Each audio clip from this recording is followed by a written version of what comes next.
क्या हाल है मुनव्वर भाई का? बहुत रो रहे हैं। कहते हैं कि 10 साल उन्होंने मेरा इंतज़ार किया है, इसलिए अब 10 सेकंड को भी मुझे अपने आप से दूर नहीं होने देंगे। लेकिन मैं उन्हें कैसे बताऊं कि मेरे पास तो 10 घंटे भी नहीं हैं। ये जो चंद घंटे बचे हैं वो मैं यहीं उनके साथ गुजारना चाहूंगी। मुझे मम्मी की एक डायरी मिली है।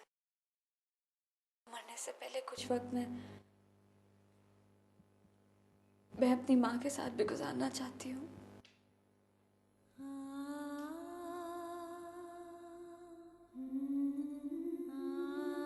जान से प्यारी मेहर, कल वो दिन है जो मेरी जिंदगी में एक ही बार आएगा। मुनव्वर ऑपरेशन की वजह से बहुत अपसेट है। सारी रात जागने के बाद अभी कुछ देर पहले उनकी आंख लगी तो मुझे ये चंद सत्र लिखने का मौका मिला। मेहर, डॉक्टर्स मुझे 2 साल पहले बता चुके थे कि औलाद की कोशिश मेरी जिंदगी के लिए खतरा है, मगर मैं जानती हूँ कि मुनव्वर को औलाद की कितनी तमन्ना है।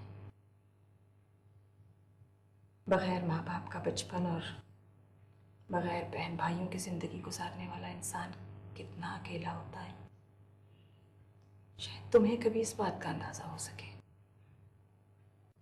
मेरी जिद के आगे वो मान तो गए हैं, मगर मैं जानती हूँ कि उनका हर लम्हा किस कदर अजियत में गुजरता है। कौन सा मज़ार है जहां जाकर उन्होंने मन्नत नहीं मानी। बेटा,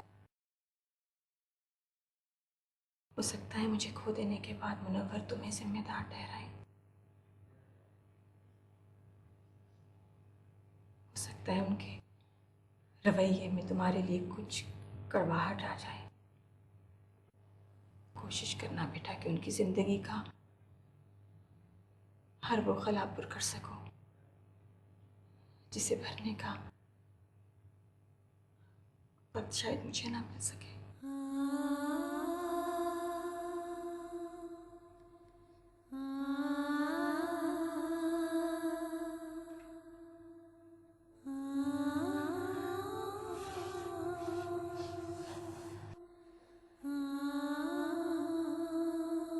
आपने कहा क्यों नहीं? एक बार तो कहा होता। कभी कभी कहने से सहना ज्यादा आसान होता है बेटा। मुझे तन्हा छोड़ दिया आपने और खुद भी अकेले सहते रहे।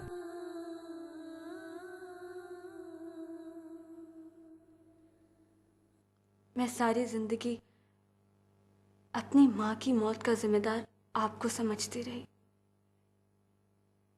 मैं ये समझती रही कि औलाद की ख्वाहिश ने आपको बेहिस कर दिया था। यही सजा देने के लिए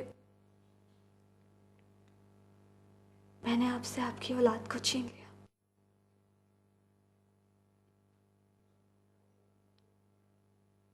क्यों किया आपने ऐसा? मैं नहीं चाहता था बेटा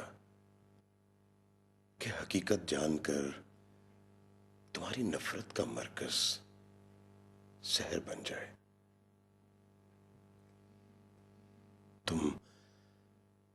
तुम तन्हा रह जाने का जिम्मेदार उसे ठहराने लगो।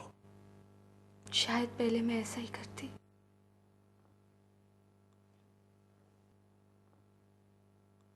मगर अब मैं जान गई हूं कि मैं आप दोनों की मोहब्बत का हासिल हूं। मम्मी मेरे जरिए आपकी जिंदगी का खला भरना चाहती थी और मैंने खला को ही आपकी जिंदगी बना दिया। गई बातें भूल जाओ मेहर बेटा, तुम वापस आ गई हो। अब मेरी जिंदगी में कोई कसक बाकी नहीं रही। अब कुछ भी बाकी नहीं रहा। मेरा बचपन, आपके ख्वाब, हमारी मोहब्बत, सभी कुछ तो राख कर दिया मैंने।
जिंदगी जो किसी के लिए नहीं रुकती, शायद मेरे लिए चंद लम्हे को थम गई थी ताकि मुझे उसकी कदर का एहसास हो सके।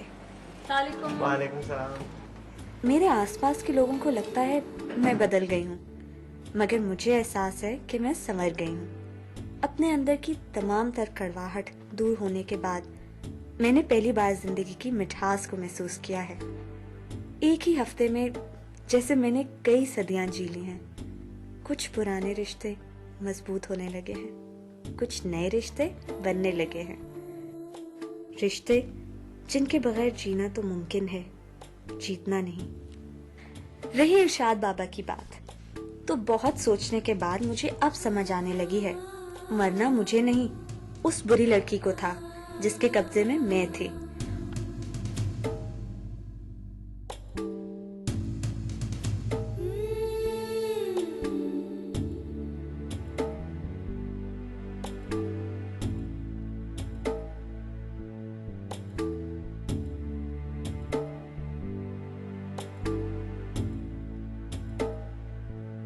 उस काली ऐनक के उतरते ही जिंदगी के तमाम रंग अपनी तमाम तर खूबसूरतियों के साथ मेरे गिर्द नाचने लगे हैं।